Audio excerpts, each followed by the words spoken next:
And I'm back. That's the thing that I always say when I go live. I'm back. I don't know where I've been. And I'm here right now and I'm live and I'm super excited.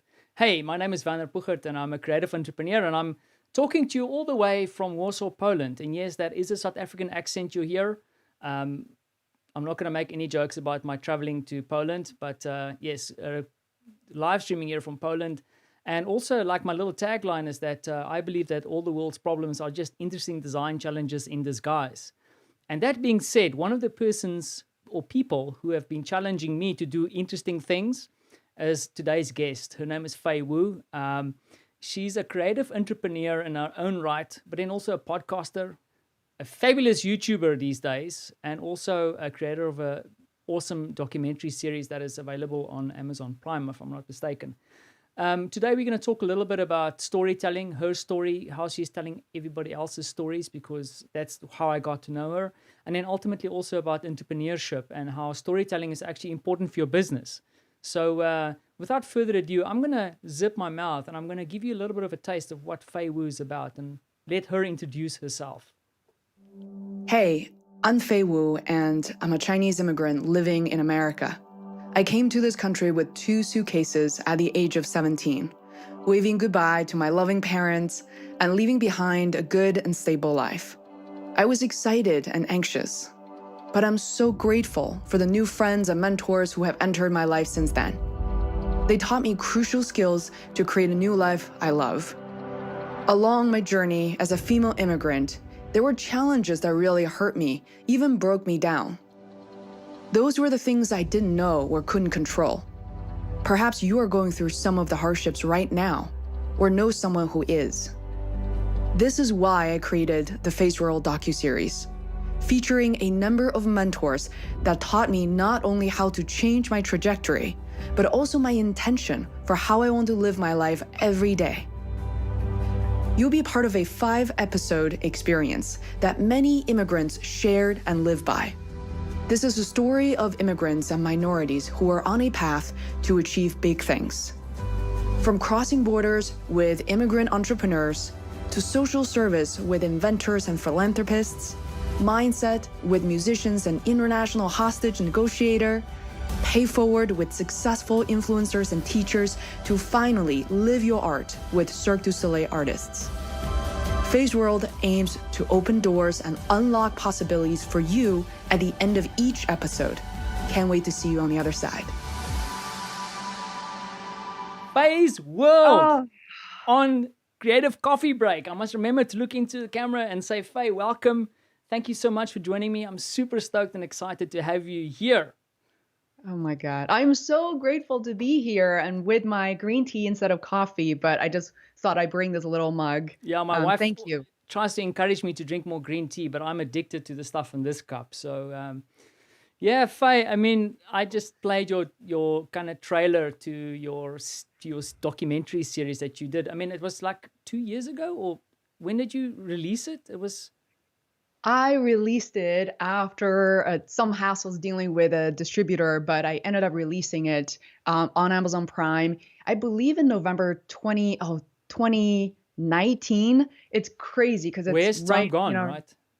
Wow, because we were on the road in 2018. So for the entire fall of 2018, we were on the road shooting the documentary, not to mention months before that for the workshop, getting money, getting this whole thing paid for, and getting Airbnbs and all that. But it's been, time flies. It's been a year and a half. That's crazy.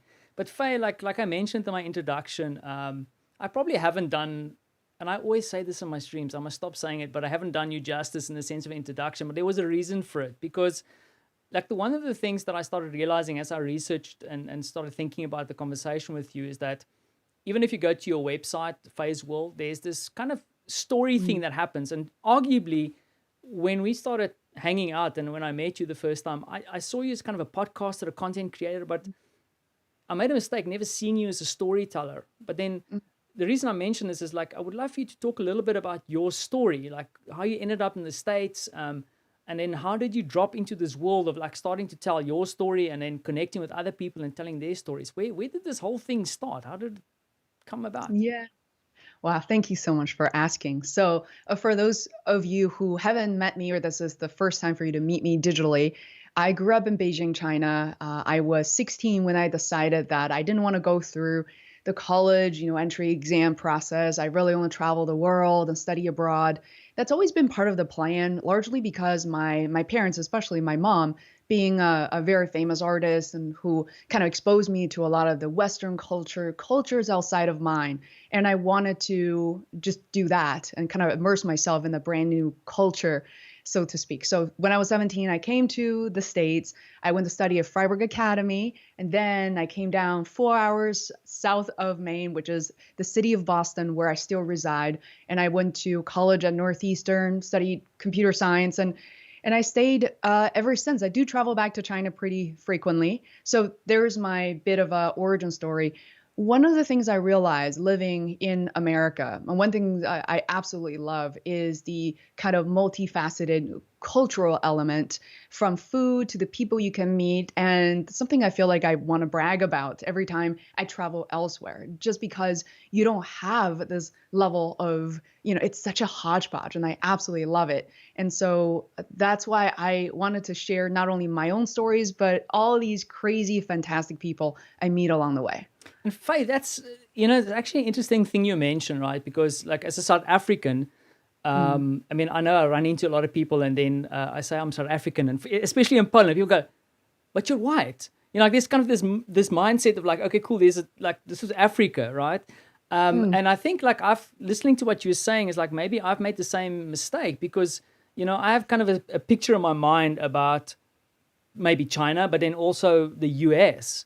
And what you just mentioned is that there's like such a vast array of kind of different cultures and all these kind of things. Don't you think that's kind of a little bit hidden at the moment? Like the fact that there is so much variety and actually depth in the American society. Yeah. Did you say that there's something, something that's missing, or something that's, almost conflicting in a way? That's why there's so much we're going through at the moment. I feel like that, it used to be, and I still think in deep pockets of the cultures and society, my friends, where I live, I feel very privileged to feel loved, respected. I feel safe. And I know this feeling is not necessarily the case for a lot of people living elsewhere with so much going on in the news these days. But I think there's one thing that we can do as creative entrepreneurs or content creators is to share more of our own stories. I know that we talked about sharing other people's stories, but there's so much about us traveling, coming from different places of the world. It's fun to reflect, but I think also helps other people to know about us in ways that they can't really find in major media. Oftentimes these stories are just almost contradictory to what they have learned in the past. And Faye, is like, how did you get into this, right? Because, I mean, coming from another country and culture and language, and then all of a sudden, I'm sure there's a gap, but how did you go from that and then into, okay, I'm diving into this, I'm connecting with people, I'm telling my story, I'm getting to have conversations with other people. How did you get into it? Like, how did you do that? Yeah, I don't know if you relate to this, Warner. I know that you also speak multiple languages, and probably some people watching this as well. On one hand, I am really lucky that I've been exposed to English as a language earlier on, but I didn't go to international school. So just right before this, I was reflecting that even though conversationally I'm fluent, people can't tell that I'm from anywhere else. And so there's kind of no barrier to entry there. But at the same time, when I produce YouTube videos, especially the ones focused on more complex technological things and information, and I tend to slow down. And sometimes I have this kind of insecurity of not being the most fluent technologist on YouTube. Obviously, I'm not. But at the same time, I kind of learn to embrace it too. My disadvantage becomes my advantage, so to speak. So it's like a differentiator in a way, right? Yeah, exactly. People like, even including American or, first people who speak English as a first language, to say, I'm so glad you slow down because I'm slow when it comes to learning Zoom or learning how to live stream. I'm so grateful that you broke down everything. But, with that said, I feel like also as part of my journey in the US, I honestly reflect on my first few years, especially my experience in college, in a big college in Boston, following that very, very competitive advertising and business consulting spaces, because I don't know why I chose those corporations to work for. I learned a lot, but I also think it kind of filled my resume, made me look impressive for whatever those reasons were. I wasn't quite happy there, and I couldn't really express myself in any way, frankly. I was very quiet in college. I was also fairly quiet at work. When you work for a big corporation, you feel like your opinions they don't matter. And I didn't really fit the mold of, I guess, what they were looking for, right? So there was just a burst of energy and content that was just waiting for me. So, but how do you take that step, right? Because I think mm, I've seen it now. I have a guest coming up in a couple of weeks that's going to talk about how important it is to actually be employable or be, have a career in the future and then building a personal brand. I know for a fact when I was starting my career, I started in a basement as a developer. I didn't know what shoes were. And then at some stage I realized, oh, I need to start doing things, right? So how did you get the kind of inspiration, the guts, mm. were you driven by this? Like, how did you take a leap from being shy, quiet, and then in this new country and doing all these things and working with senior people, and then leaping into like doing what you do now? Like you're everywhere. Thank you.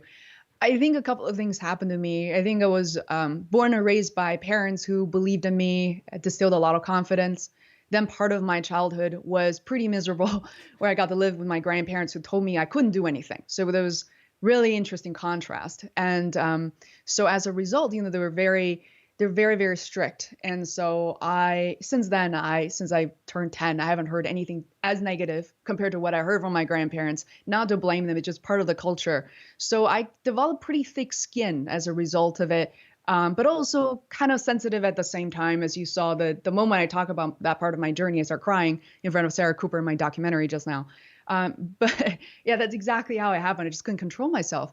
But I also think, losing my dad at such a young age, he was sick when I was 24, eventually passed away when I was 26. Wow.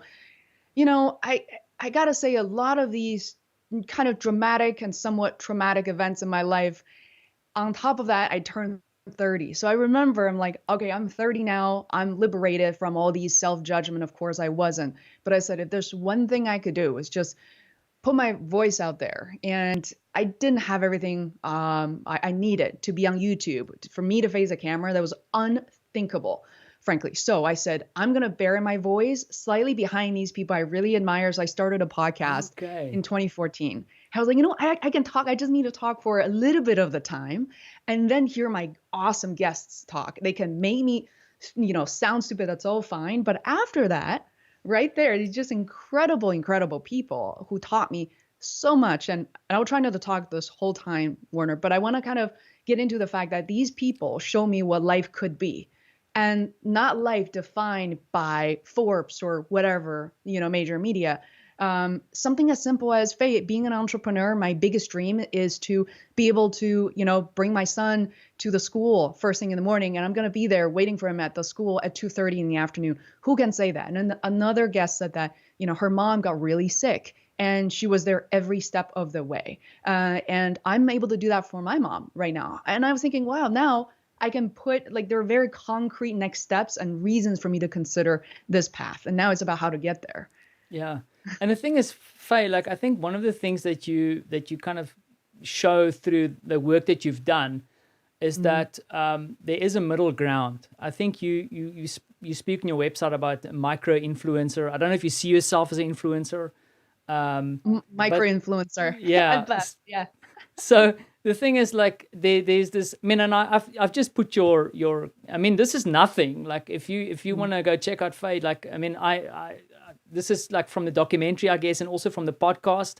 Go look at the lineup of some of Fei's guests and the stories that she's telling. It's amazing, and just to see. You of course started somewhere and you started building up, but this kind of repertoire is really awesome. But I think it's also inspirational for an entrepreneur, for someone who starts his own business, starts creating content to, at some stage, get there. And not that we all want Seth Godin, for example, on our podcast. Who doesn't? But the thing is, you probably also have to align with your audience. But do you feel like you've arrived, or is there something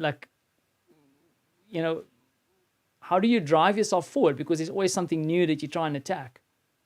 Oh man, I am far from getting to the place where I want to be. But if you were to ask me, well, what is this place, this destination? I think I'll have trouble describing it because I know for a fact that it's changing and it's been changing since 2014.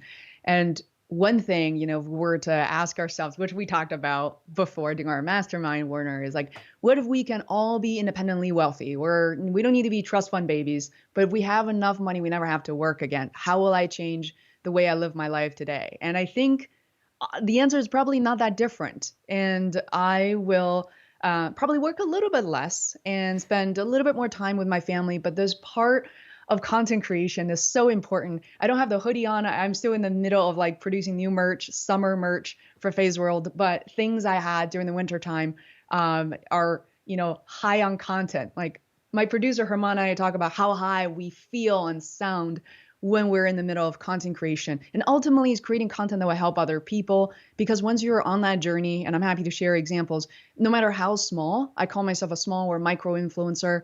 And if you look at the numbers, that's what it is. 15,000 subscribers on YouTube is a micro influencer by definition. But you get these amazing feedback from people to say how you've helped them.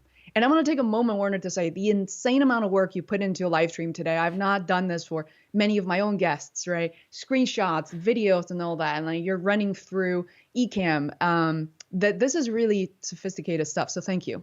No, it's a huge pleasure. I mean, partly I have to, like show you that I've learned something since we last spoke. So I'm trying to fool you with graphics. But the thing is, like, just getting back to your mention about just telling the stories and connecting with people and building this up. I mean, I've got a couple of things floating in my mind, but I just saw a question coming in now. And this is from Marloes, if I can drag this across the screen and do a good job. And she's saying, there's an interesting spread of in age of interviewees, I think. And, looking, I mean, this is that was just a little bit of a grab of the people that you were doing and interviewing. But, when you go out and you start connecting with people and maybe podcast or when you start creating content, do you have a certain kind of people in mind? Are you intentional about talking to different types of people, gender, like diversity? Is that a thing that comes into play for you? Absolutely. Diversity is huge for me. And thank you so much for the question. My podcast, in terms of niche and speaking to a very specific group of people, is very different than my YouTube channel. My YouTube channel is highly targeted. And whereas my podcast, when I started, I wanted to be happy creating something. I want to talk to the people I want to talk to. So if I were to tell you the honest truth, back then, 7 years ago, I did not have the plan, the roadmap that many of the YouTubers have today. Like they have to talk to certain people of a certain age, I don't know, ethnicity, or they're all digital marketers. It was simply not the case for me. However, in retrospect, I realized they did, and they still do have a lot of things in common, that many of them are creative entrepreneurs. Many of them started from scratch, right? Like without a very clear end goal. And many of them are successful, but so as some who are struggling, hit plateaus, and they're there to tell the honest truth. So when I go about looking to speak with people, I really purposely, for me to look for people with different perspectives, diversity, but also experts in different fields. I've interviewed, for example, the one who was not on the screen share earlier, Dr. B.J. Miller in palliative care. That's something I'm so keen on learning more about. I even established my own trust as a result of learning why it's important. Yeah, and how to live a legacy as a creative entrepreneur, whether you have or don't have kids, by the way. And I would be watching a movie. I watched this Irish movie called Song of the Sea, which is it's a very kind of traditional approach of cartooning these days. And I just remember watching the credit and decided, oh, Will Collins, I want to talk to that guy. He's the writer. I want to know how he created something like this. I found him on Twitter. You can actually track down a lot of people, whether it's through LinkedIn, YouTube, Twitter, website, contact pages. You can reach out to people today. So perhaps if that's something we can leave as homework for people to explore, you can reach out to a lot of the people you want to today within 10 minutes, possibly. And that's kind of like, just to have a bit of a practical spin, because I go from this kind of deep stuff that you're sharing and then just practical now. But the thing is, looking at your kind of repertoire, I know there's a lot of intention behind it, but is it really just about reaching out to these folks? Like, how do you like curate your guests? And in fact, like, how do you get like twist their arms to be on your show? Because like, for example, I'll be like open with you. Is like, I mean, this live stream, for example, I feel like sometimes I haven't hit critical mass yet. I'm still building. I'm lucky because I have people like you on that say, yeah, I'll do it. But how do someone who starts out get guests on or get people to collaborate? I think collaborate is actually better than having guests because it's a value exchange. But how do you do that? Yeah, I think like everything else, right? Like when we so want that perfect shirt to put on today, next week for the special event, unfortunately, sometimes that requires you go into a shopping mall, spend a few hours and find absolutely nothing. But you still have to go through the process of trying things on. And I think these days, the good news is people are really familiar with the concept of podcasting, maybe not as much as live streaming, but people are really getting there as a result of the pandemic. Yeah. So you do have to send out more requests. And that's number one. And I think when you contact guests, especially as you're starting out building your audience, you have to think of it as you're applying to colleges. So will you apply to all Ivy League schools and leave yourself no room for any, safety schools or schools that are frankly better suited for you? So you definitely want to go through that process. And thirdly, I would say that allow yourself as a beginner entrepreneur to quote unquote fail, to know where your boundaries are, to know that when people will say no. Getting a solid no is not really a terrible thing. I think for me, for a lot of people, if they don't reply at all, that's even worse. Consider no as not yet or not right now, and you can follow up, later on as well. And people really want to get their voices heard. People want to build their brand, so the odds are in your favor, on your side. Yeah, and the thing is, I think, and I don't know how you feel, is like this willingness to, I say to some of my guests, like, this is new. Let's play together a little bit. And some people like yourself are willing to play and see where this goes. And I think like this is also probably the guests or the people that you can build lasting relationships. Because I figure also that a lot of the guests that you bring in or talk to is not just like, thank you for the interview and then go away. I get this feeling, and I've heard you speak before, that you actually also build relationships with some of these people. There's either extended business opportunities or other projects that come from it. So there's opportunity there, right? Absolutely. I think people know when you're having a really authentic conversation, you have, their best interest in mind. It comes across very easily. And I want to just point out one thing. A lot of people think you have to go after really famous people. I actually disagree with that. You can try it and you'll find out that really famous people with really big email lists are not going to share your episodes. They're not going to share your podcast because everyone expects them to do that, and they just won't be able to, right? They have to be really careful the bigger you are. But when you talk to I would say smaller influencers or / people who have never even been on a podcast before, yes, there are technical issues and some level of discomfort you have to deal with. But beyond that, they're ecstatic. They want to be on your show and they will share that episode. And other people, their friends, will be like, this is not the 100th time that I heard from Seth Godin. I'm so glad that, Amy spoke up. I can't wait. And so that's absolutely true. And the relationship part, I can think of, I've developed a lot of friendships with people at Cirque du Soleil and other circuses. And, every year, except for last year, I would travel up to Montreal, go to their 1 week full completely, so basically called the Completely Circus, and interview people. So people open up their homes, they introduce their kids to us. We plan vacations together. It is just phenomenal. And I'm really thrilled that we're able to establish relationships. Werner, you still haven't met me in person. I don't know when that will happen. So it's been years, but we'll do anything for each other, Exactly. Yeah. I mean, I think that's even like true with this pandemic, that we were able to build relationships long before that, and you can sustain those over time, even the fact that we apart, and I think there's also like a community that happens where people are willing to, like, people want to see other people succeed, I think. And I think if you connect the right people, they'll do that. And I see it play out every day, in a sense of like yourself. And I mean, my co-host that'll be soon on here, who helps me all the time, out of trouble and into trouble from time to time. Like there's always these people who kind of come into your life that kind of helps you along. And I think that's one of the key things as an entrepreneur, right? Mm-hmm. Absolutely. And I think you completely nailed it. And we all have to give it a shot. It's just giving yourself a chance. I think it's really important. And I know a lot of people try to start their own businesses, their podcasts in 2020. As a result, I got more phone calls, more requests than Yeah, ever. But it's really hard because in 2020, people are a little bit more scared than before. So they feel like, oh, I have to give up Netflix. I have to give up some time, maybe with my family, give up my other hobbies. You do have to commit so that you can figure it out. exactly. And then, Faye, the other thing is also what I'm bringing the screen up with intention because I want to bring something else up. I want to talk a little bit about, I mean, so like when I met you, I had this kind of idea that you were this like legendary podcaster, right? Which you were. And of course, there was a lot of other things happening because I wasn't aware necessarily of your digital marketing work and all these other things that your day job. But then Mhm. I kind of saw you dipping into, and I think that's, a couple, 2 years ago or a year and a half, 2 years ago, into Yeah, year and a YouTube, half. for example. Yeah. And the thing is, you've seen some amazing growth in the YouTube space, like just stepping into a channel. I think my question there for you is like, Mhm.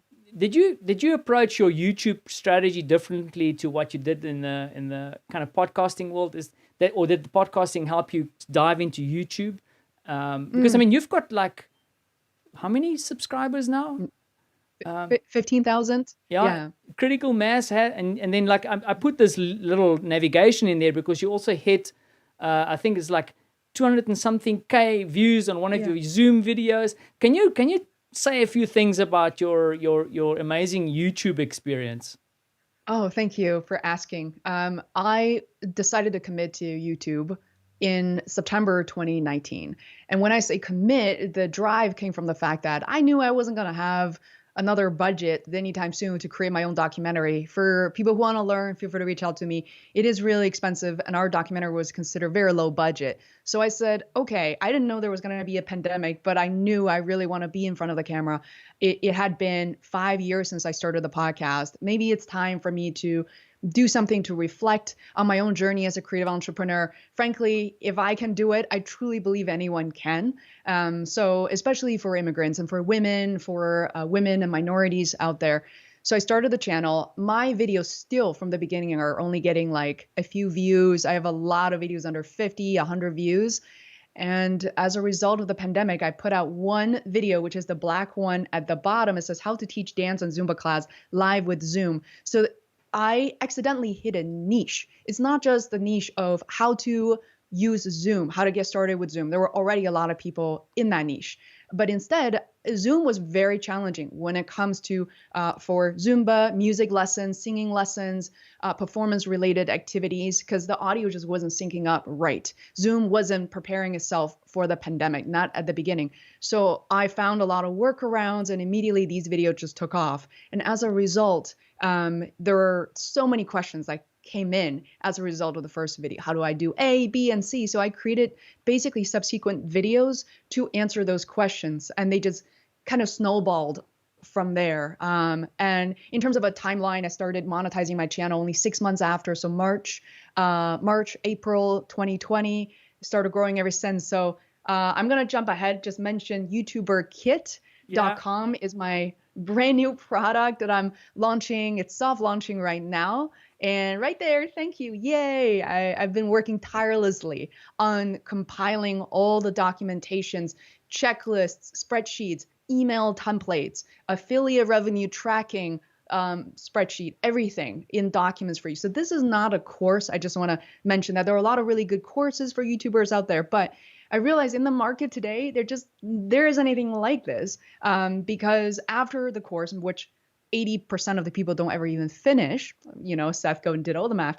And then after Yeah. you finish the course, you have to do all this work on your own. So I Yeah. decided, you know what? I'm just going to create all the documents you will need as a YouTuber and thrive. Boom. And then, you know, so that's cool. So you jump into this, go to youtube.com, you register there and you go into this process and then kind of follow and get into all these things. Can you like,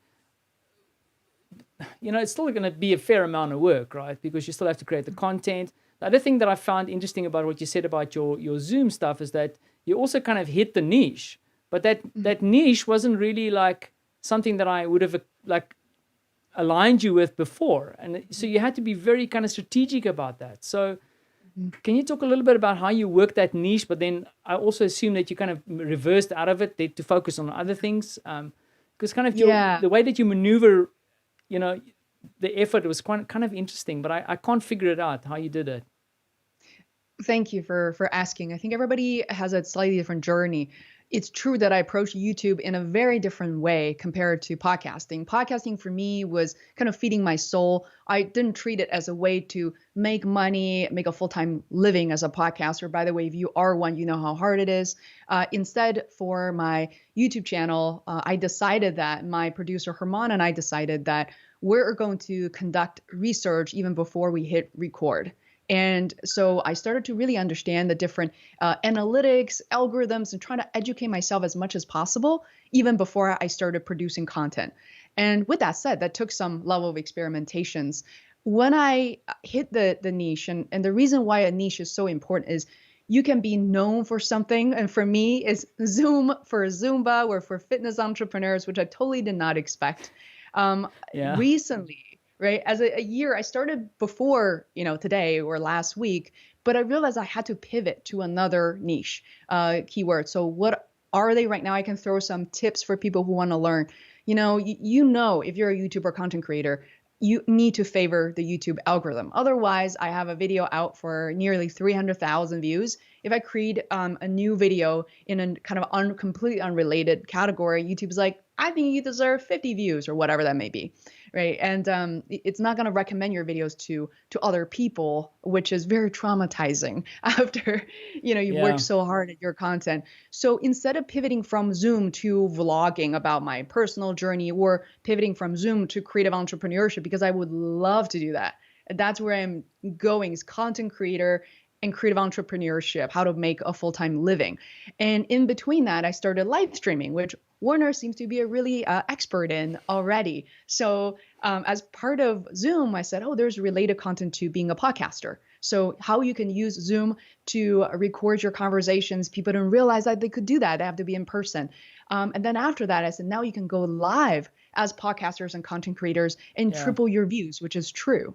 And so slowly but surely, now I'm pivoting to more, I have Squarespace content, I have marketing type of content, mindset, productivity, and such. And Fei, the thing is that, and the thing is, there's either going through phases, but like, for example, I see a lot of, I'm kind of trying to emulate some of the things that you do, but I think there's in myself, I have the focus, for example, and I think a lot of us do, to put out some good content and then try and leverage that content or share it in a way. I'm not talking about salesy nonsense, but like things that you really want to share.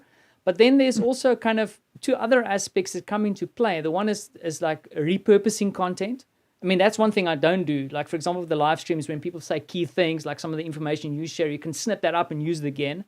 And then the other thing you mentioned is that playing the kind of digital marketing side, the algorithms, for example, because the LinkedIn algorithm and the YouTube algorithm and the TikTok one is all different. How do you balance all that? Because I know that you at some stage played a lot with like repurposing content, but how do you manage all these different things? Do you dive into one channel, figure it out, or let me zip my mouth and just hear what you've got to say? Oh, thank you. Great question. Content repurposing, to me, I think for most content creators, is the most neglected and yet the most important next step for you to consider. So what it means is, instead of going after the next shiny object or going after the next guest and the next guest, right? You want to go back and look at the content you've already created and think about how you can tailor that content to different people on different platforms. And so what it does require is there's time and effort and attention. So once you've reached that stage, I highly urge you to consider hiring a virtual assistant. And this is why I created a separate course. I can send you a different link. The reason I created that course is to train virtual assistants to do exactly that. Yeah. Because as a content creator, you want to go back to your zone of genius. You want to go back to the core of your business, because nobody can replace you for the content creation journey. Maybe scripting, but you still have to be on screen. Warner, you still have to go live like this. So I think specific to different platforms. And before that, I want to give you a shout out, because I remember being at the beginning of your YouTube journey, and you did a lot of kind of, cameras at 90 degrees where you're drawing on your desk, super creative. I seriously couldn't believe that you're those were your first videos. So I was quite jealous and shocked and delighted by that. Thank you. Yeah, it's unbelievable. So to use you as an example, I would definitely experiment with different social media platforms, but not with the expectations of saying, I'm now going to give up on YouTube or I'm going to give up on LinkedIn, because by the time we get to do that, this is my own perhaps personal experience and opinion, is that you know where your main signals are. For me, my number one channel is YouTube. I don't think that's going to change anytime soon. Yeah. But I want to leverage other platforms, including TikTok, right? So for instance, I have a lot of videos created on 10 tips to run a successful Zoom meeting, or 12 tips for Zoom hosts, 8 tips for Zoom participants. I can easily basically dissect those videos into 10, 12 segments and put it on TikTok. And now all of a sudden, instead of doing more work and shoot new videos and script more and edit more, now you're able to use exactly your existing assets, and but you can multi-purpose it, into 12 different assets. We've seen a lot of success doing that too. And I think, Fei, and this is maybe a bit of a disconnected comment to make, just talking about, because you made me think about, because I think YouTube is also doing these kind of YouTube shorts at the moment. And the thing is, like, when back in my old digital strategy days, when I worked at the ad agency, and I know you also have a bit of an ad agency background, I kind of discouraged, or, and I know that a lot of the big brands weren't too excited to get into a new thing, right? Like, so if you're a big brand, like, what's this Facebook thing? I don't want to move into that. Or I remember launching Instagram, and I was kind of one of the guys that, like, just don't fall into that space and go, like, do stupid things, figure it out, and then go into the space, and what's the value back to you? But I think as an entrepreneur, there is some value, and I've seen some of my colleagues also in the entrepreneurial space, let's say, for example, play in a TikTok space, where TikTok at the moment want people to create content in niches. And then what they do, the algorithm is actually supporting that content creation. On YouTube, I mean, I'm never going to be a PewDiePie, but perhaps if I start playing in the shorts space, because it's a new feature, you can gain traction there. Do you watch what these platforms are doing and then trying to maneuver into that? Or are you trying to be a bit more strategic? Yeah, for sure. I think that people say, number one, there are platforms that are obviously not you. So for example, for me, Snapchat was never really for me. And I tried it. I didn't really enjoy it. So it's okay to download an app, create an account, and just try it to see if it's for you. Because sometimes your assumptions are incorrect. And it turns out you didn't know certain things about yourself. And TikTok is something I also avoided for a long time, frankly. It is called Douyin in Chinese. It is a Chinese platform. So I was exposed to it a long time ago, I think back in like 2012 or 2013, but I never really took it seriously. It just wasn't for me. I also assumed it was for teenagers and dance moves only, and it's not the case. So if you're a creative entrepreneur, marketer, there are plenty of marketers. There's Gen Z TikTokers. They're doctors, nurses, lawyers, accountants, you name them. They have a straight up, they just hold up their camera and they record these videos, and that's it. So you need to kind of reimagine what those platforms can actually do for you. One more thing I want to say about TikTok, in case you're still thinking about it, contemplating. TikTok and LinkedIn are the only two remaining platforms that allow organic reach. So TikTok. Can you explain for all my folks what is organic reach? Because you're gonna. Yeah. Okay. So organic, exactly. So if you've had a Facebook page for a long time, you know that it's no longer organic. If you have 1,000 followers on your Facebook page, you post something, you said, how come at best there are like 2 thumbs up or no interaction whatsoever? The reason is because, Facebook has been a pay-to-play algorithm or a model. So you need to pay in order to reach your own audience, the audience you've built. So it is a little devastating for sure. But when it comes to TikTok, what it does is after you upload a video, whether it's great or not so good, whatever it may be, TikTok will send it to 150 people, usually in your own region. So just to keep that in mind. If you have a VA based in Italy, just to keep in mind, without VPN, that person's uploading to an audience in Italy. So they will send it to 150 people. And based on their engagement, it's like a little faucet that TikTok will either turn it up by introducing your videos to more people or turn it down and showing it to fewer people. So that process is not how it works on many of the platforms today. Not on Facebook, unfortunately not on Instagram anymore. If you see a slow growth on Instagram, it is very much known in the kind of content creator space, and it's definitely becoming increasingly more challenging to promote yourself on Instagram. Yeah, and I think you just answered Tim's question, because Tim is asking any thoughts about Instagram as a broadcast platform. Yeah. Hi, Tim. Thanks for the question. It definitely has become challenging. I also think Instagram is somewhat selective in terms of what you post there. I've been on Instagram for a little while. I've tried different formats. But yeah, in general, something that's highly visual, or these Instagram shorts, or Instagram, I forgot, videos that are these days Stories, Instagram stories. TV and stories, yeah. Yeah, TV, I think, allows longer formats, but there's Yep. one that's like 60 seconds or less. You have to be really creative. The reason why it can be challenging, let's say for YouTubers or video content creators, is that you can't just slice and dice whatever the first 30 seconds may be on your video. You kind of have to complete that sentence or that segment of the video that people can actually get a ton of value. There are next steps. They can actually take actions. And that's kind of what people are experiencing and expecting. Excellent. But to answer one more thing, Warner, there's something exciting going on with YouTube Shorts. So I've been posting, long form YouTube videos, right? But you may already know this, that YouTube Shorts now allows you to monetize even without 1,000 subscribers and without 4,000 watch hours. However, there is a catch that currently it's invitation only. Oh, So man. I thought it was open. I know, I thought so too, until I heard this video from vidIQ, and it all sounds well and good, but there's that. Yeah, keep it. How are you doing, Warner? How are you doing on your YouTube channel? Terrible. But the thing is, like, at the moment, I'm still trying to figure out my YouTube strategy. But the thing is, like, LinkedIn is my game. Like, LinkedIn is my place. My people is here. I do use YouTube. I think my the biggest drawback that I have with YouTube, where I need to sharpen myself up, and for you watching, is that I'm not really playing the keyword / algorithm game at all.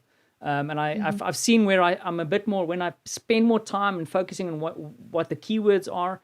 I have one video that's doing phenomenally well in my world, and I can see it's because I've used the right keywords, I've aligned with the right audience, but it's still early days for me. Definitely keep experimenting, Warner. The keywords and titles are very important. If people are new to YouTube or thinking about it, there are a bunch of things that are very counterintuitive. However, it is very beneficial for immigrants like myself. I've always, being in Boston, I'm surrounded by highly intellectual people, and I learn a lot from them. But when it comes to YouTube, you have to think about how people normally talk. So instead of writing a very prolific essay title or something that's uber impressive, what you're really aiming for is conversational, plain English. And, people will type literally, how do I make audio work in Zoom? Yeah. Something like that. And you want to cater to your audience. TubeBuddy is one of the tools that I use on a daily basis. Every time I turn on YouTube, every time I think about YouTube, that's my research tool, and has really done wonders. The final tip, last tip, is I think we undervalue our origin stories. So whether, Warner, you live in Poland currently, you were raised in South Africa, we don't really get there. So people watching your videos, noticing a different kind of the way you carry yourselves, noticing a different accent on YouTube is actually a very attractive thing that makes you stand out, that makes people wonder. Like, people sometimes watch me and be like, I think she's American, but after a few minutes be like, I don't think so. I actually don't, there's a lot of curiosity at play that makes you more memorable. Exactly. And then Fei, like, there's this little piece that we want to talk about, because I mean, like, if people like follow you and jump into your streams, I know that you talk a lot about these things, and it's super helpful. I mean, sometimes I get an email or a side note from you, check out this artificial intelligence thing, and I just rush off to get it, and I mean, it's super helpful. But the thing is, there's a bit of a framework that you talk about that I want to just bring on screen quickly, because I wanted to talk to us a little bit about that, because I think it's also plugged into some of the programs that you're doing. But I asked you, like, is there a Fei framework? And you said, Vanna, look at this. There's the 3 C's I think you mentioned here. If you can just riff a little bit on that and explain, how does this plug into the world of Fei? Yeah, of course. So for people who are watching this on screen, so it's the three C's: content, collaboration, and community. And you can go in different order. Some people say they actually sort of have a community first, but some people say that it's, all comes from collaboration. But whatever it is, your vision, whether it's your service or products or whatever contribution you want to bring to the world, that core at the center, can be strongly supported by these three circles. The three circles could also mean different sizes, in your creative endeavor. For me, for instance, I started off podcasting. So that is heavily collaboration based. It is sort of a content and collaboration play. A lot of the content, you can argue, are audios from my guests, are their opinions, perspectives, philosophy. So I didn't really generate it as, all these original content for myself. So to me, that was really interesting and made it so much easier, because if you're just sitting in your basement, you made a decision, you're going to generate a ton of content and it better be helpful and useful. It is hard, especially if you're new to this territory. And now I'm a lot more comfortable generating content on my own. I actually enjoy it. So one missing element, I think one of the hardest part for me for Fei's World was it was basically the community element. Yeah. Because, right, so like I know the same thing with singers and artists. There's one thing to sing, but there's the other for the listeners to come back, and not just for one song, right? Even Freddie Mercury said that they were writing all these hit songs, hit music, but then there were a lot of songs you've never heard from Freddie Mercury, and he loved writing and creating them. So with the community element, I feel like I finally build one that's solid, that can sustain itself as a result of YouTube, because people are there for the same things. And because I was known, where I'm known for a certain niche, and there's community of people coming in, they know what to predict, what to expect. Being basically being a Zoom expert, being a live streaming expert, so that you can teach it. So this element, I just want to riff a little bit. And Werner, I want to hear your perspective and how you've seen this on your LinkedIn, for instance, or elsewhere. Yeah, and I mean, the thing is, I believe in this structure myself, because just listening to you talking through it, so creating the content makes sense.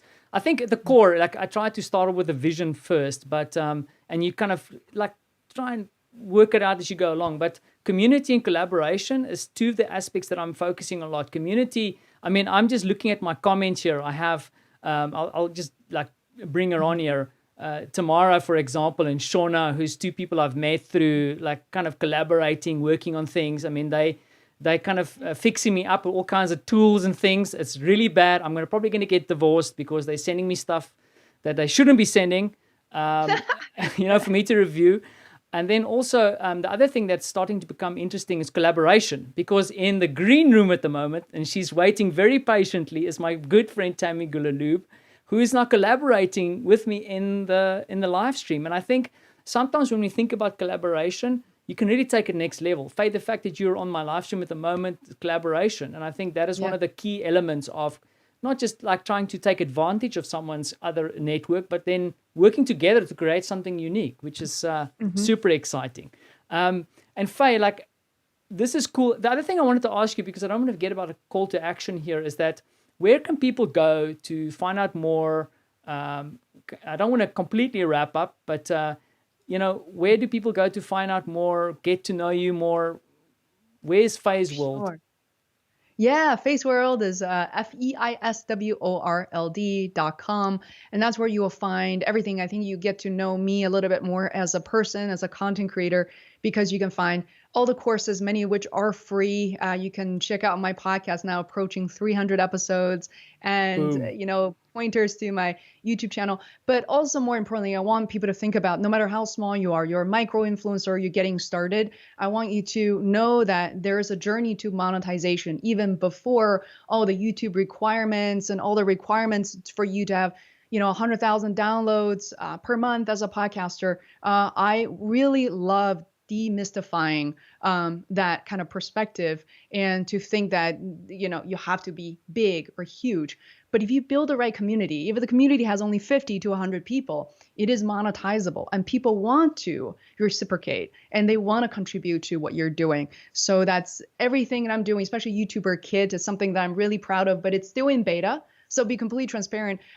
It has worked really well for me. I think it works well for YouTubers between a few hundred subscribers to about 20,000 subscribers. I think it will help people even beyond that, but I think that's going to be my core audience of people who are seriously growing their channel, but they have their struggles, challenges, plateaus, and that's what I'm here for. So Community and collaboration, what you mentioned, right? that's right. So, and that plays out, and I think that's super valuable, and it plays out right in front of here, because I want to bring on screen, and I hope she's ready, my good friend and collaborator, Tammy Gulaloob, in the house. Hello, Tammy. Hello. Tammy. Hello. Is your audio not working? You can't hear me? Oh, we can hear you, Tammy. Tammy, where's your Double check. audio? You can't hear me? No? It's coming Wait a through on minute. this side. It is or it is not? Yeah, sometimes you switch to the default mic and then switch it back might actually be helpful. So kind of But I think, re-trigger that. let me quickly check, Tammy, because Can you hear me now? No?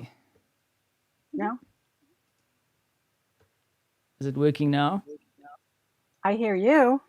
Oh no. Wait a minute. This is the first time this happened. Hold on. Oh no. All right. And the thing is, I can see your audio coming through on my side. I wonder what am I not doing hear right? me? Oh, because her audio may or may not be enabled in the eCam. Might be. Is it a problem on my side? Oh, I mean, audio is good. They can hear her. We just can't hear Tammy. You can't That's hear me, great, Tammy. but they can. No. Oh, I see. Ah, Tammy, I can hear you now. Yeah. Let me just see Wait, if I you can can get hear it me? back into. Well, you can see me doing tech checking right live here. Tammy, can you say something again? Something again. That's weird. Okay, it might be my fault because No, I have Tammy, a new. Tammy, you're 100%. 100%. It's something on my side. Uh-oh. I have some I new was gonna equipment say on this side. Would it help if I? Is it because of me? Am I No. blocking? No. Connection. It's because when I'm watching myself, I can't hear me. Yeah. Although I guess Yeah, people are saying in the chat that you're definitely coming through. So it's the problem is between my computer and my chair. Yeah. I mean, this is. Let me quickly Okay. just see if I can do this. Okay, so Fei, I'm going to unfortunately have to let you go. Yeah. And then I'm going to swap over Fei. to Tammy because we can't hear Tammy. Sure. Which is drop me out. Yeah, let me just go say, and Fei, thank you once again for joining me here in the live stream. I really appreciate it. And I hope that perhaps at some stage you'll come back and join us again, and share more of your insights. And then For as a sure. final thing, I just wanted to point out youtuberkit.com. Go and check Fei out there. Go to Amazon Prime to grab her documentary series. But then feisworld.com, that's where you can find all the awesome things. And Fei, I mean, thank you once again. Oh, thank you so much, Warner. Maybe we can have a little collab on Fei's World as well, and then we can go live with you on my channel to talk about your YouTube journey. And I hope you keep going and not give up and continue to produce really good content. Okay. Thank you so much. And can we bring Tammy for that one as well? Yes, please. Whatever you guys want to do. Where I go, Tammy goes. Or where Tammy goes, I go. Anyways, Fei, thank you very much. That's Cool. the spirit. All right. Bye. Bye-bye. Tammy! Hey, can you I hear still me can't now? hear you, but I want to change something on my side quickly. What? Maybe okay. Something strange happened with the audio, and this is also always the strange thing with live streams is that you can do everything right, but if you don't get the audio right, you have a problem. Let me quickly just change something, but I got to a point where I could hear you. Can you say something? Something. I can hear you now. something? You can. Okay. Because I changed some things on my end, so it might be partially my doing. No, I think what happened is they changed something on Ecamm Live with the audio, Oh, and it's clashing with something on my laptop. So anyway, people don't want to see us talking about that. So yeah, Faye, this is really not Tammy, how's it interesting. going? You can call me Faye. I admire her. That was a great Wow. conversation. I could have listened to that for hours. That was wonderful. Really wonderful. Faye is just, it was a great, great conversation. That's all I will say. And she puts me to shame a little bit because I think one of the things that's interesting is that she comes in as an expat, connects in that community. And the one thing I wanted to say to her is like, I really need to up my Polish game and bring some of the Polish community into my content because there's some cool people here. Well, okay. So, but sometimes you have to have a variety of conversations to remind you of all the other great things you have in your life. That's how those things happen. It's the same thing when people are networking or doing their, building a business or doing a job search, whatever it is. That's why I'm always encouraging people to keep talking to other people because it will trigger an idea that will take you somewhere else. So that great conversation you just had just reminded you that there are probably people in your own backyard Yeah. who you could be tapping into. Faye and I live practically right around the corner from one another. It's crazy, right? Um, you And you know, guys also so collaborate, right? You also work together and do some stuff, some projects. we have, yes, we have. We haven't lately, but we do. I do attend her regular masterminds, and I have been a client of hers, and I probably will be again at some point. She's just she's she's got the technical skills. She has a background in computer science and in advertising and marketing, and she's also just a delightful, wonderful human being. So you have a combination of all of that, and you've got a really wonderful blend of somebody to work with. And way too much energy. Way too much energy. Well, she's Talking a little about younger than the both of us, but I've gone to Zumba classes with her too. She's dragged me to her Zumba classes. So okay, we're getting off topic here. Anyways, Tammy, once again, thank you for jumping in the live stream. And as I mentioned before, if you want to know more about Tammy, Work from the Inside Out, great podcast, had some really cool guests in the past, even better ones coming in the future. So I've had Werner, I've had Faye. Exactly, just the quality. What more do you need? What more do you need? Tammy, let's jump into the review. So today's review is a young lady from South Africa.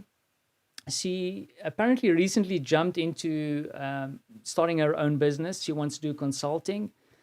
So her objective with her profile is really to drive growth of her business and perhaps also bring in some clients. Mm-hmm. Let me quickly switch that on for you. Yes. There you go. All right. Now, tell me how to best pronounce her first name so I don't mess it up. Romy. Romy. Okay. So, Romy, I have a few thoughts for you, Romy. So, first of all, congratulations on starting your own business. That is exciting and really. Can you scroll it down just a little bit? I don't know if that's my screen or the screen other people are seeing. There we go. Yeah. Okay. Oh. So, Romy, there's a couple of things that I recommend to anybody on LinkedIn. First things first, the banner area behind your photo and at the top, you have an opportunity there to put something, an image there that could reflect your branding or reflect something about you. So don't overthink it, but I would strongly suggest that you put something there that you feel represents you. or something that you think will be attractive to the people you're trying to attract. But the image that's right there is sort of the default that LinkedIn provides. The picture that you have there, my guess is that it's something that means something to you. I would say that I would rather see more of your face rather than you holding a cup up to it. There's something kind of cool about that picture, and it might fit in somewhere on your website. But I Yeah. think for the purposes of LinkedIn, my suggestion would be to have a photo that's a little more engaging. You're trying to with your LinkedIn profile, you're trying to draw people in and have them see not just what you do, but who you are. And so it's hard for anyone to see who you are with a photo that covers up most of your face and even part of it's quite dark. So I would recommend that. I think it's fine to have the background be a little blurry and to have it more focused on you, but let's capture you a little bit more. Great. That would be my suggestion. And because I have a hunch that you have the rest of your face is probably quite lovely.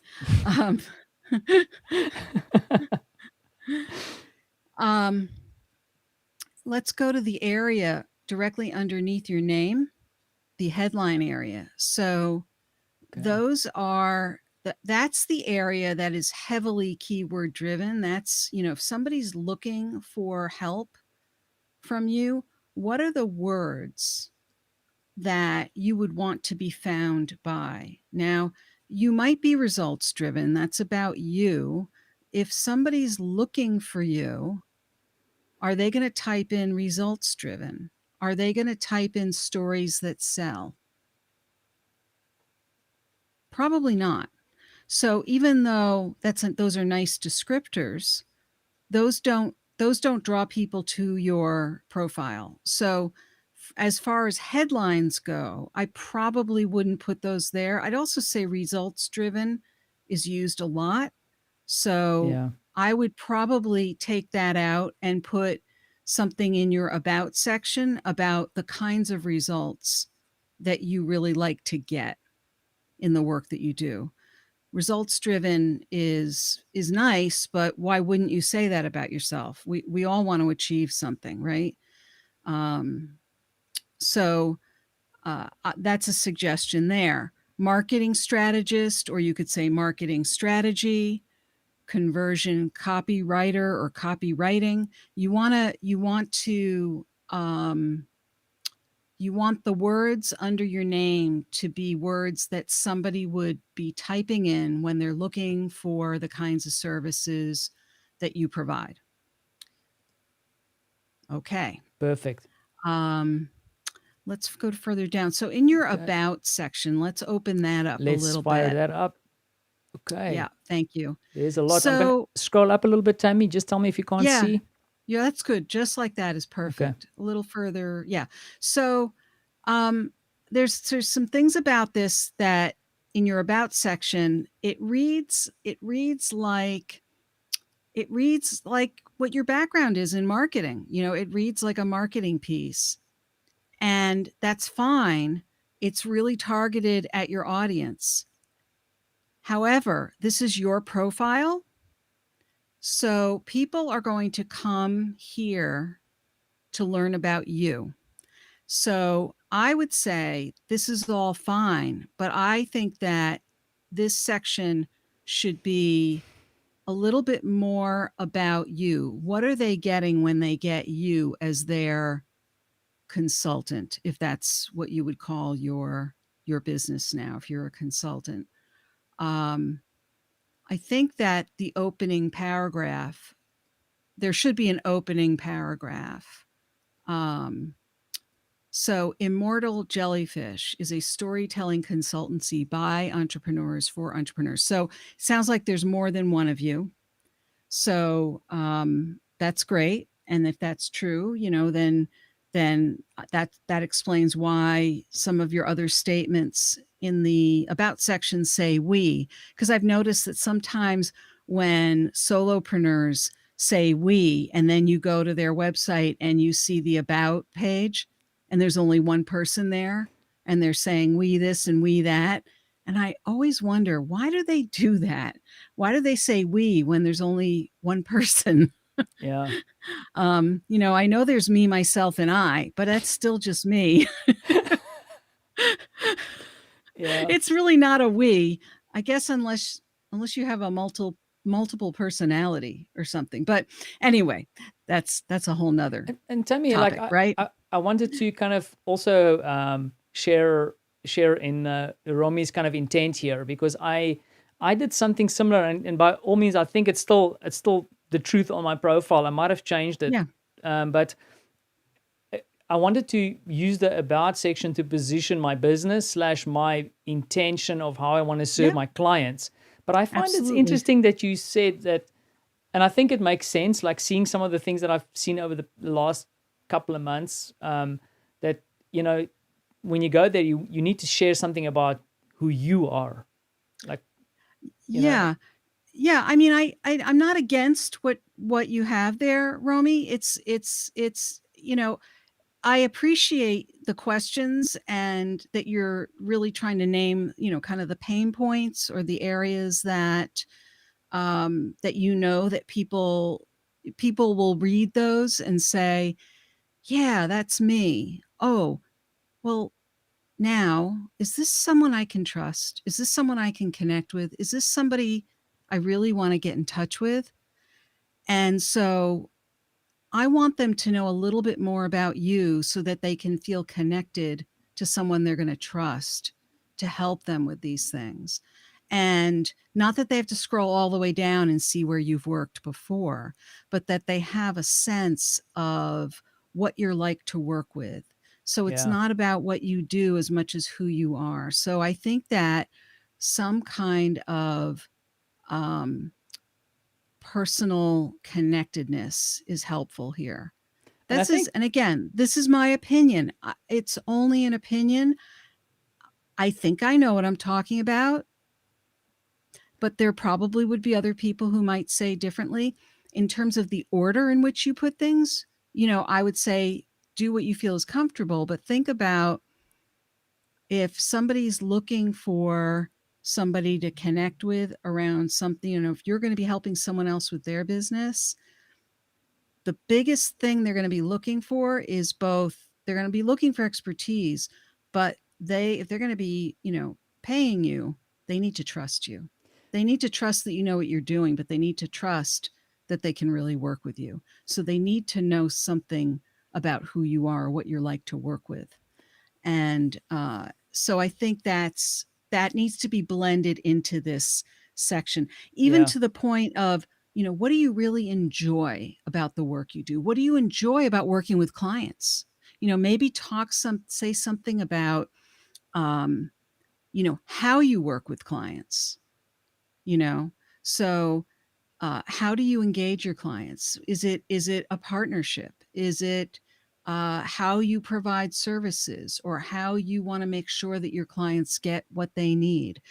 Give people a sense, not just that you understand their pain points, but that they understand that you're really going to be there for them to help them Yeah. get to the next place where they need to go. And tell me, Give them that assurance. full transparency here. I worked with Romy. I'm trying to think now. It's probably nearly 10 years ago. And I mean, I've worked a fair amount of different strategists during that time. And Romy is definitely someone that I haven't really spoken to in the years. I mean, she saw one of the posts that we shared, by the way, and she said, "Let Tammy please have a look." And nice. but the thing is, the one thing I do, and you kind of switching on, is like, I remember Romy. I remember working with her. We worked on 1 or 2 really painful projects. And I remember working with her was positive, energetic. She was like, I mean, this was early in her career, and I can just imagine she stayed like that. And then when I read this, I don't get that. I mean, I'm reading it with knowing her, but then if I didn't know, I wouldn't get that energy, that kind of like, Yeah. spark that she actually Right. has that I'm sure Right. she retained. Right. And that's not coming Right. through here. So yeah, Yeah. So that more has to Romy. come through. Right. More. Yeah. We need more Romy. So yeah, when you say something like we ask some hard questions so you can get an aerial view, that's great. But I want to know that you're also, for example, um, sitting by my side as I'm getting that aerial view, or Especially when you go in as sharing a a variety of consultant, right? options, or if I'm sitting up that high, I want to know that you've got the seatbelt on me, or Yeah, I mean, I think there's just a dimension here. Like you've got a key piece in your about section. There's just a whole nother dimension that needs to be in here, yeah, because it is your individual profile here. Now, if you want to have a business page on LinkedIn, you can do that as well. And that's where you would put more of a business profile. But this is your individual page on LinkedIn. This is your profile. So understand there's a bit of a distinction there too. Okay. Let's keep going. Deep about us, contacts, yeah. Yep. So you've got 1,747 followers, which means you have 1,747 connections.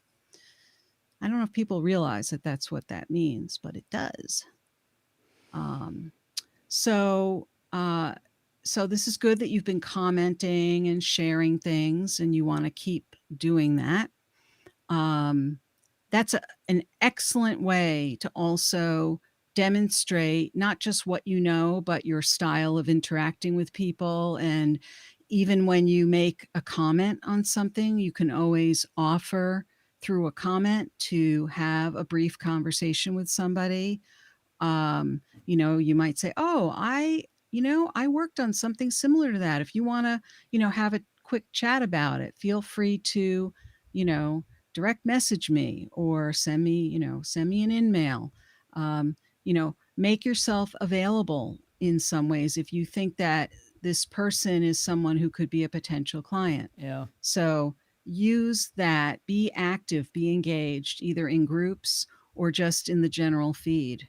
So look for those opportunities. And I think that sorry, tell me, like you just triggered a thought now as you were talking, is that, I'm also guilty of this sometimes where I use a platform to just have a presence.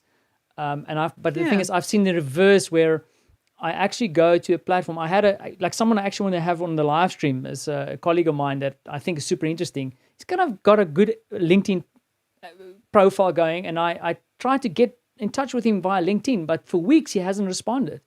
I had to kind of find other ways, but like if you're going to be there, like make sure that you check some of the people reaching out. I know she's got an email here, for example, but my natural inclination is to reach out to her via the platform where she's at.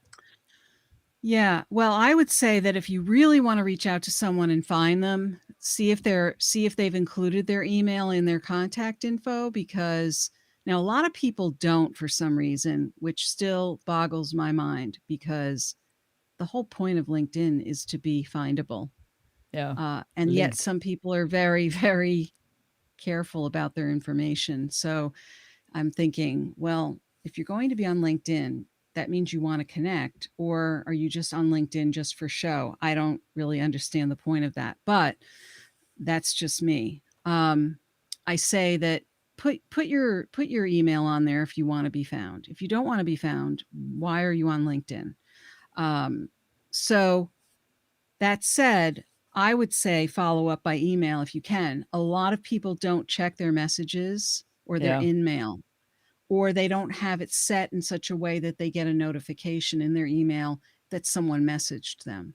So people tell me all the time, well, I messaged them, they never got back to me. I think that's a good point. Yeah, Tammy. they didn't get back to you because they didn't check their messages. It's not because they didn't. And I think a lot of people are also trying, and I'm guilty of that. I switch off the notifications on my phone, especially when it's like my own personal time, and that.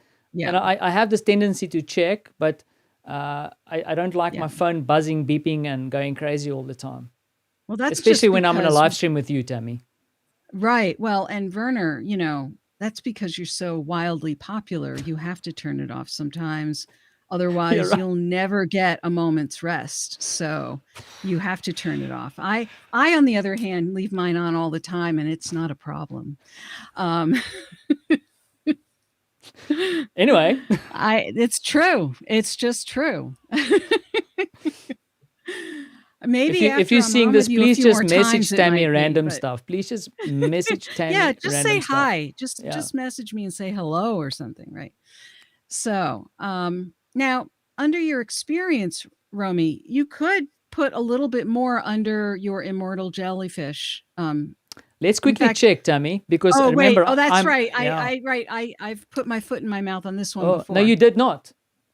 You can put I did last like you time. can take the foot out, because I mean we did, but she didn't put. There isn't, well, at least on the iPad, there's nothing under the immortal jellyfish. Okay. All right. Well, and again, it's interesting. What we discovered last time was, depending on what kind of device somebody's using, they might have access to different kinds of information. So that's an interesting point too. Yeah. I had never realized that before, and I use iPhone, iPad, MacBook Air. I've got all those things, and All the I eyes look covered. I got all the eyes, and I I look up LinkedIn on all of them, and I don't know that I've ever noticed the difference. So it's kind of handy to know that, because then people can be aware of what kind of information people might be getting about them. And if you're in job search mode per se, you need to understand that may be important, because if you are being considered for an interview, most employers will check your LinkedIn profile. Yeah. True. Before they decide to bring you in for an interview. Tammy, and that question. may be true for clients too, for potential clients. Yeah. So go ahead. Question just around, and I'm not saying wrong or right. I've been like debating this myself, but the working for yourself, self-employed, that term, how do you feel about it from an executive space? Like, I noticed that, and I was going to advise to not put that there, not because there's anything wrong with it, but I would just give yourself a title. If you're running a business, you are the president. You're the president, you're the CEO, you're the owner, you're the, I think on mine, I just have everything that I do: career and executive coach, speaker. I don't really call myself head honcho or anything like that. I just call myself by the kinds of things that I provide. But you don't have to put self-employed. There's no real, it doesn't add anything, in my opinion. So yeah, I did notice that. Yeah. So where are we here? Let's see. Other experience? We can going. Yeah, no, the rest of the experience, it's clear, that Romy has, some, significant experience. She's done some good stuff, let me tell you. Yeah, I'm impressed. And she's worked in a number of different, so she's also participated in both nonprofit and also in the agency world. Yeah. So I like the depth and the breadth of her, and and then in corporate. So she's got it all. She's got it all. She does. It's Makes great. me jealous. Yeah. Really? You're guilty, you're jealous, you're all these things today, Verna. Okay. Yeah, sorry, I'm clicking back, but I just want to go out and then get the education. Yeah, no, out there. she's got a lot of really, she's got some a great background, her great, really, like some people go on and on about their education background. She's just got just enough information about that. If by chance she's won any awards for anything, you can always toot She your might own have. horn more. I think that. Well, I think I had a hunch that might be true. Now, skills and endorsements. Certainly, you can also choose the order in which those show up if you want certain things to show up higher, even though Right now, they're in the order in terms of the number of Oh, endorsements you've I gotten for didn't know each that. item, but you can go in and change the order of them. You can, I think LinkedIn only lets you have 3 show up initially like that, but That is you actually know, really good advice, Tammy, because I keep on getting yeah, people contacting me if I want to be a Java developer. And I think if I go to my profile, I might have Java development as one of my key skills, with like my mom yeah. endorsing me for that. I have to go Oh, check that. well, and that's the other thing you want to be aware of. You know, I've had people who do not know me at all who have endorsed me for things I do not do, or who have endorsed me for things that they've never seen me do. So That's strange, there's a yeah. lot of smoke and mirrors also in that way. Um, so it's great if I get endorsed for something that I do, even though I know this person hasn't seen me do it because I don't even know this person. But it's I think you want to just make sure that the things that you want to be known for are easily visible in your profile. I also noticed that she's got a very nice complement of recommendations, Yeah. and that's great. So she's in good shape there, you know? It's probably And gonna, the thing I yeah. like about recommendations is she's got fairly current recommendations, and they come and they really speak to the quality of her work and the kind of person she Oopsie. is. So I like that, and I hope people will scroll down enough to see that. Yeah, there's a Um, ton here. And I mean, yeah. looks like she's living up to what I remember. Yep. Yep. Yep. So that's all good. That's really, really good. To have those kinds of, oh, there we go. So she does have some honors and Yeah. awards, which is great. Yeah. And here's another thing, Romy. Not a huge big deal, but you can go in. There's a spot when you open up your profile, you go to the upper right hand corner and it will say, edit your LinkedIn. It might even say edit your LinkedIn profile. I can't remember the exact language, but it's the upper right hand corner. And you go in and you can edit your URL. So if you see your URL here, where it says Romy's profile, linkedin.com/in/Romy dash, I'm not going to pretend to pronounce your last name. So you see those numbers at the end, 4765A214. You can get rid of that. Yeah. Yeah. Gone. So you want to clean up your URL. You can even get rid of probably the hyphens there if you want to. You don't have to. But you want to just clean that up. You definitely don't need that. And then you want to, whenever you are sharing anything about yourself or you want people to find you, you want to be able to share your LinkedIn URL on your whatever materials you're sharing about yourself or your business with people. So you don't want to have to share a URL that looks like that. So that's just a quick housekeeping cleaning thing to do. A quick cleanup. Easy peasy. Yep. Yep. Yep. And then, your interests, it's always good for people to see what you're interested in. So you want to make sure that whatever your interests are, that those are things that you'd want people to know about you.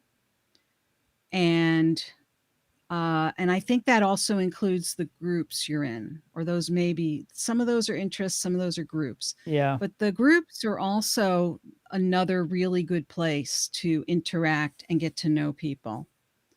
And, so I think the big take home message here is really about the about section, really just showing up more as you and Yeah. letting us see a photo of you. And the jellyfish company positioning thing in that first descriptor. But yeah. Good luck, Romy. Definitely. Good Yeah. luck. I think you're off to a great adventure there. I'm glad I'm not in South Africa anymore because I have competition from you. That'll be terrible. Terrible. Don't come to Poland, okay? Stay out of Poland. This is my place. So I think we're all set with Another one Rumi. done, Tammy. We have Yeah. 1 or 2 people who've submitted, and I just want to, like, once again, if you've been watching this, and I know a lot of people watch afterwards, this is my good friend Tammy Gulaloob, executive and career coach, and she joins me on these live streams to do these reviews. So if you want to have your review done, send us a DM or a message or an email or a pigeon, and we'll add it to the list. Tammy, before we go, because I think we've gone, and I also had you wait, and then you had to sit through an audio problem, which I managed to sort out during our conversation, by the way. No It was problem. definitely, it was something on my side, but I didn't consider that Fei was actually coming in from another tech. So interesting learning experience. Thank you. So You're welcome. Tammy, quick update on the book. What's happening? Why is it not here yet? Well, it's I overloaded myself with another big project on top of that, and so it slowed me down on the book a little bit, to be honest with you. So the update is that I'm a little slowed down, and I'm still in the process of going through the major edits that I got back from my editor. That's the update, and I wish that wasn't the case. I wish I was done with that part of it. But I have narrowed down what the cover will look like. It's almost ready to show people, and it's moving along. There's definitely things moving along. I would like to have the manuscript almost ready to go so that I can get it formatted, but it's not quite there yet, but it will be. Yeah, I'm just joking So. around, Tammy. Take your time. You have to wait for quality. No, you know? I don't want to. I want to get it out the door already. I mean, you know? you're already starting to work on your second one, so I know it's in the back It's of your mind true. already. Yes, it is. It's swirling back there. It's swimming back there. Yeah. So, Tammy, before we shut this down, anything else coming up for work from the inside out? Any interesting things happening in the next week or two that we need to keep in mind?